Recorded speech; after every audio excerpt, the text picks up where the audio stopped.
David, Howard, let you guys talk about what you look for, what scares you off, what attracts you.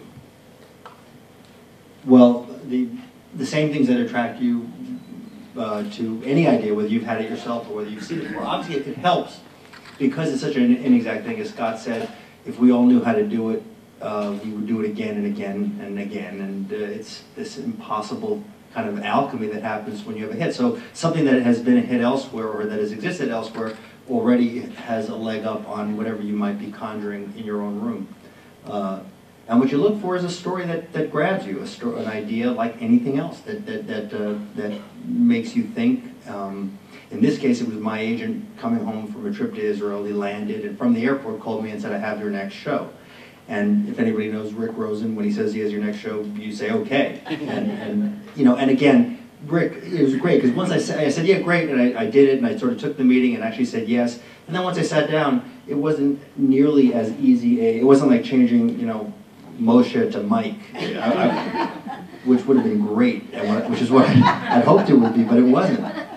I can't get out of my head this Russian thing. That is so funny.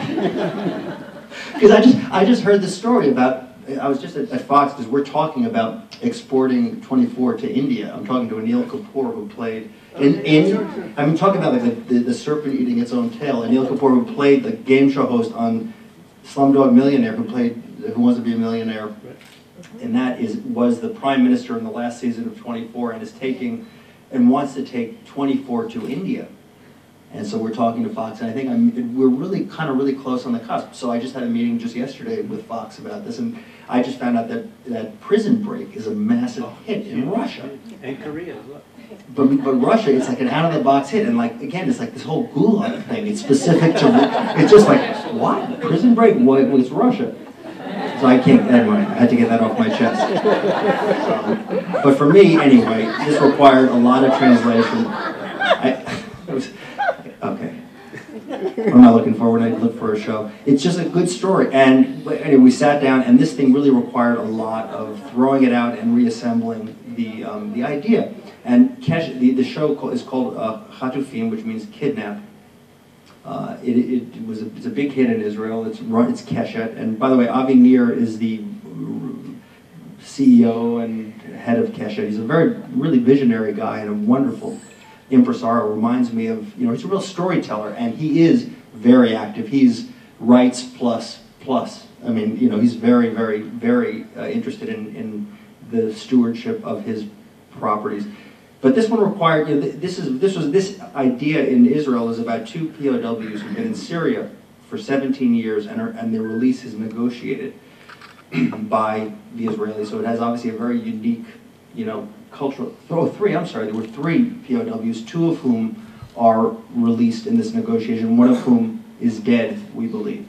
And the story really is about this almost Rip Van Winkle-like idea. Did you actually see the show? Or? I actually saw the show hadn't been shot yet. Actually, the 10 scripts had been written, and Giddy Raff, who wrote and directed all 10 of them, translated them on his computer, and I read them.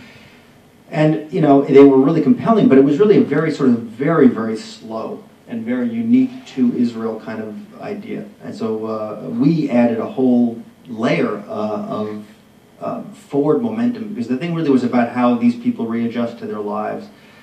And we made these, what were two POWs coming back, one guy who was presumed dead and missing, and he comes back to the United States, and we added this CIA agent who's being played by Claire Danes, who's a bipolar CIA agent, who has done her time in Iraq and in Afghanistan, and has a relationship with a terrorist who's kind of like a Hannibal Lecter guy who whispers in her ear and says, this guy who has come home, who everybody is greeting as an American hero, isn't such a hero, he's been turned. But no one is listening to her. So that's the premise, and it's a very big kind of layer that this Israeli version didn't have. So what I looked for was a good premise. There were some really wonderful relationships. We've used some of them. Giddy is a great participant. We are going to Israel only because it's unique to, again, this is about terrorism, it's about soldiers, and we're doubling this Arab village. We actually haven't picked it yet because we're still negotiating with the Palestinian residents of this one town to let us, do it without being having rocks thrown at us, but we are going there and doubling a part of a to-be-determined Arab village in Israel as Baghdad. So I don't know that a hospital drama might want to shoot in Israel necessarily, but for us it works great. Well, also I think with a premise like that, that's a hard kind of premise for a network to buy if they're not buying it from somebody they have a great deal of confidence in and who they believe can transform this thing into something very American. And by the way, we did this on spec. We hadn't even sold it. Fox, where I have my deal, 20th Century Fox bought the rights, and on spec, subsidized the script, and we hadn't found a network. And though we got a lot of interest, it was serialized, it was dense, and it was kind of slow, frankly. Even with the CIA agent, it's slow. And Showtime fortunately bought it. I mean, it may have not been picked up by anyone. David, what's your experience been in looking for? Well, I'm on the comedy side, which is ironic because I'm not as funny as Howard. I'm looking for more about characters. Characters that are either relatable, that are a lot. I'm looking for characters too, by the way. No, he had his turn. He's not looking for characters. We can play back the tape, and he didn't say characters. He is the character. Yes. So, I think there are characters that are relatable. It's either characters that you either feel like you're like or want to be like, or the exact opposite, characters that you hate that drive that sort of twist you inside. And Odette has shared with me a lot of Israeli comedies, and I didn't know what to expect at first, and I saw some of them, and they just were, not all of them, some of them sting just like our shows sting, some of them.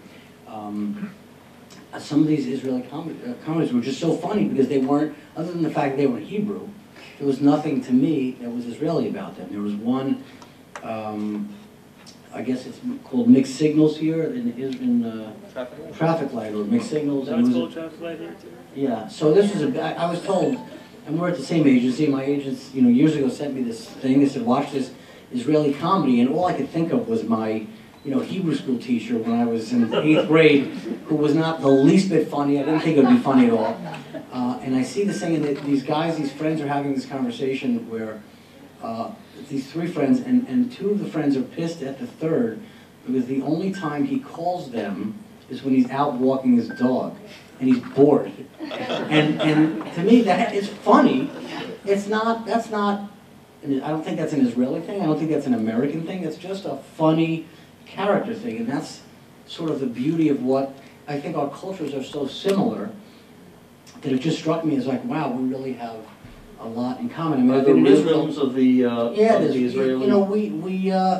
I find that Tel Aviv is, to me, a whole lot closer to sort of New York or LA than a lot of places in the middle of America. That I feel like there's that pace and that rhythm to me, it's the characters that I identify with. I know there's another one that's called Tall and Greenbound, which hasn't aired in Israel yet, but ABC is doing the pilot. And I know that it's about these two guys that own a wedding, they make wedding videos. And you hear this, the first time you see this one guy, he's talking to his wife, he's not gonna, he doesn't want to work late, he wants to be home with his wife, who he loves so much, and his two daughters, can't wait to see them. And as soon as he hangs up the phone, this sweet, lovable guy, he hangs up the phone, and then he starts making out with an extra, on the crew. Now, he's one of those that we don't like. But it was just a twisted, warped character that I know that I feel like American audiences will also, it's sort of the guy you love to hate. And again, it's just, I don't think it's not an Israeli thing, it's just a funny character, and I'm really, I'm drawn to it, and I'm so impressed.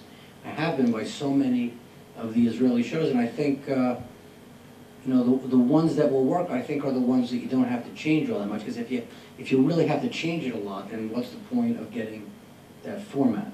Are the Israeli comedies gang written the way they are here, or is it individual? It's funny because the ones I've seen are not, which is amazing to me. I've been on staffs of shows that have had 12 writers, 14 writers, and there's this one show that we have, Odette and I, our company, has the rights to, that we're trying to set up here. 3 seasons of this show, written by one guy, who not only writes every episode, he directs every episode, he produces every episode. and he stars in every episode. And I feel like such a schmuck compared to this guy. And he does it all by himself, and I think it's, Yeah, he wrote and directed every episode. These are very hardworking, intelligent people, and it's really wonderful that that we get to bring their work and their talent here. And to one of the things you said earlier, just like with Howard, if we can sell this show here, and I believe we will, I would be a fool not to incorporate, this guy Naor Zion. Why wouldn't I want his creative genius involved in every episode? Mm-hmm.